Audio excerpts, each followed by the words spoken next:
in everything. Say in everything. It is I who commanded you. Be strong, then be valiant. Do not tremble or be afraid, because the Lord of your God is with you wherever you go. I'm going to close our Bible. The name of the Lord is blessed in the name of Jesus. I've come with a little teaching and instruction from the Father. That's tag, keep your gate. Say, keep your gate. In the book of Psalm chapter 1, the psalmist begins to open our eyes to a kind of wisdom that may last.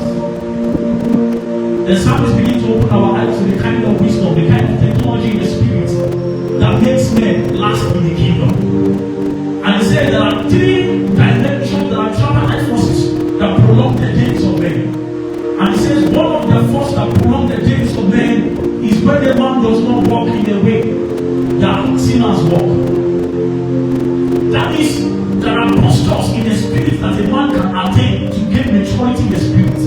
And one of the postures is that there is a stage in a man's life where what he does is that he's walking. You know, the realm of the physical is an operation of what happens in the spirit realm. In the spirit realm, what happens in the spirit realm forces and enforces what happens in the physical. When you give birth to a child, what does the child do first? Begin to crawl, right?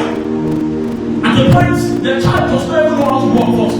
So what it does is forced to sit. And after a while, begin to crawl. Are we together? And after a while, begin to walk. Right? After a while, there is a wisdom that makes such person begin to jump. And you'll be surprised that gone are the days, 10 years ago, this guy cannot even jump. Gone are the days, 10 years ago, this guy has not sustained the capacity that makes men jump in the spirit. What suddenly happened to this young man that was given birth to many years ago, that now he has sustained a physical strength that can make men jump? But if that guy jumps at a certain place where there are broken bottles, he will enjoy himself. Are we together? And if he walks in pathways where he's not supposed to walk, he will enjoy himself. Are we together? And if he crawl at a pathway where it is not seen by their fathers, he will enjoy himself. The psalmist said that our pathways in the realm of the spirit that is given for the righteous to walk. That if you must determine the end of your days, and the end of your days must be like the end of the days of the fathers. He said there are some pathways that a man can walk through. And he said there are some pathways that a man can sit. That if you sit there, your future can be predictable. And he said that there are some pathways that a man can also stand. That if you stand in your path, your future can be predictable. And I was telling you, it was amazing that when they introduced the book of Psalms, as plenty as Psalm was, as very blessed that the book of Psalm was, the way they introduced that book of Psalm is that blessed is able. There was a lot of Psalm 121, there was Psalm 91, there was a lot of different powerful Psalms, but the way they introduced the wisdoms of Psalm was through the gateway of blessed is a man that keeps the three posture. And the three posture is that it does not walk, it does not sit, and it does not stand.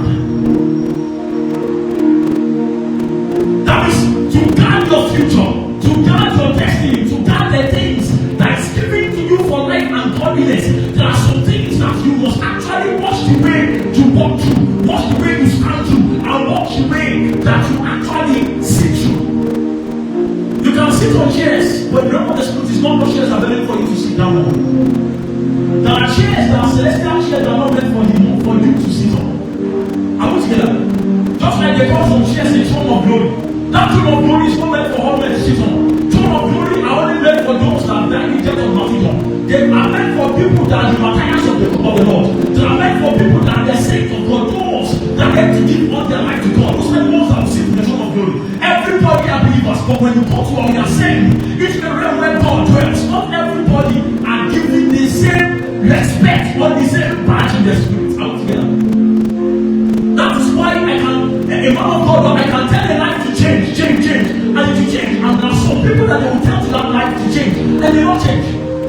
That's why the Hebrew they tell you. And you say, what's what they will say? And then we gather. And we say, what's what I tell you? And we say, you will see few men. Why? Because there is a throne of glory out here. The prices that we pay are not the same. Don't tell me that God does not honor prices. He honors prices. He honors prices. So there are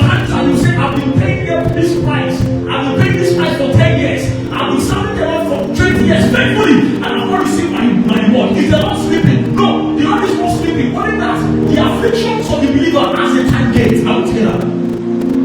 He says, but the afflictions of the righteous are for the moment. That means there is a time to the afflictions of the believer. There are seasons when the believer must pass through the seasons of afflictions. Are we together? If you don't experience that season in your life, then when you enter a throne of glory, know that you've not gotten there initially. There are seasons in a believer's life where it must be a season of affliction. Those are the seasons where you will pay a scar of greatness. Those are the seasons where the scar that the anointing will fall upon will be given to you. Those are the seasons where your character, the value system that will make you to sustain the realm of glory will actually be tested.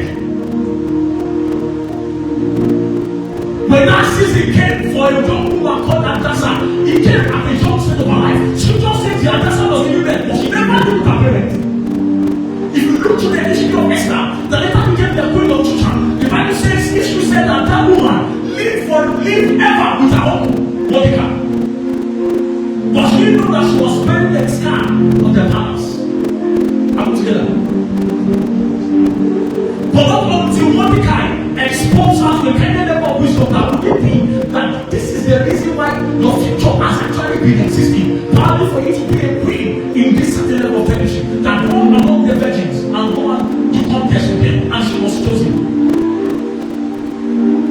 The afflictions of every believer has a time. It does not last forever. Are we together? So I don't want to get too much. There are three postures a man should attain the realm of the spirit to actually walk through a realm of giftings, a realm of greatness. And the Bible said that there is a way that a man can sit. What does it mean for a believer to sit? What it means for a believer to sit is that to sit in the realm of the spirit. It's not that you sit on the chair.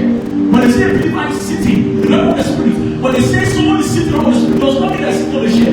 It means that they are settled for the realm that he's sitting on.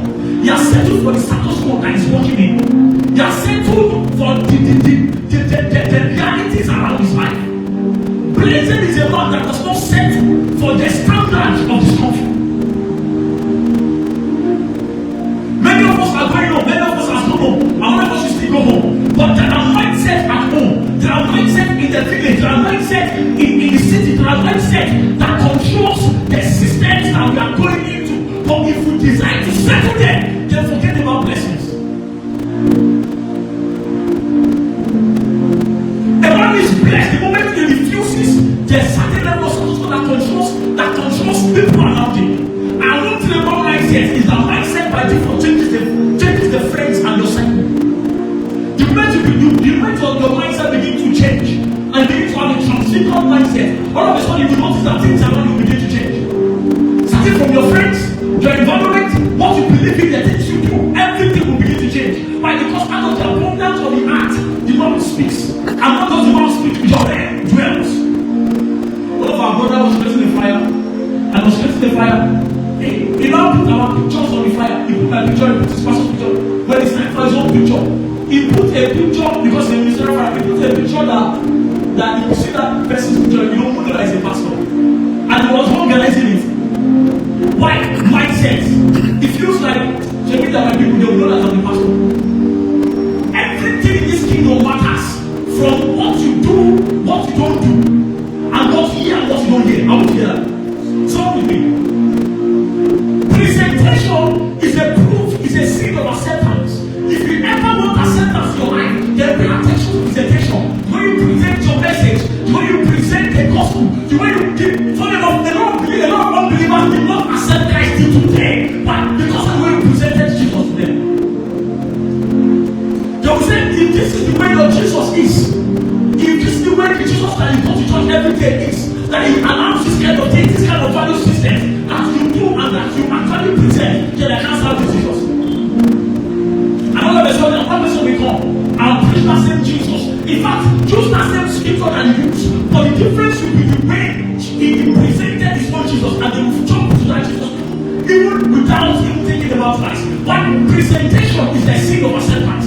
Show me any man that's accepted in this kingdom, I will show you the way he presented himself, that he presented himself in the way and the manner that he will be accepted. You know, brothers, he was going to ask his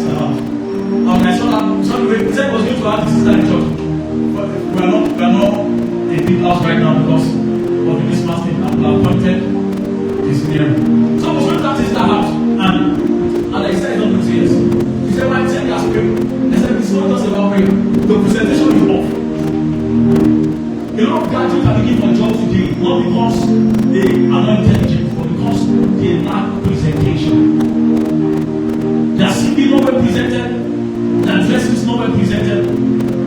Their mindsets, their systems, their belief systems. The knowledge is not even well gathered. A lot of us students are in third class. Why? Because they can't present what they know out together. Presentation is very important. 3 gates I want to guard even as we enter 2024. Right now, and number 1, the gate of your eyes. Someone write it. The gates of your eyes. Listen to me. You see this thing that they call eyes is beyond what to see.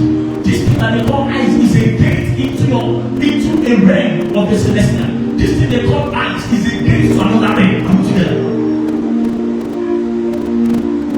What you see eventually you become, and what you see over time you continue to grow in.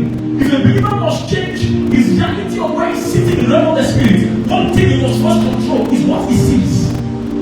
Come together. There is a reason why Jesus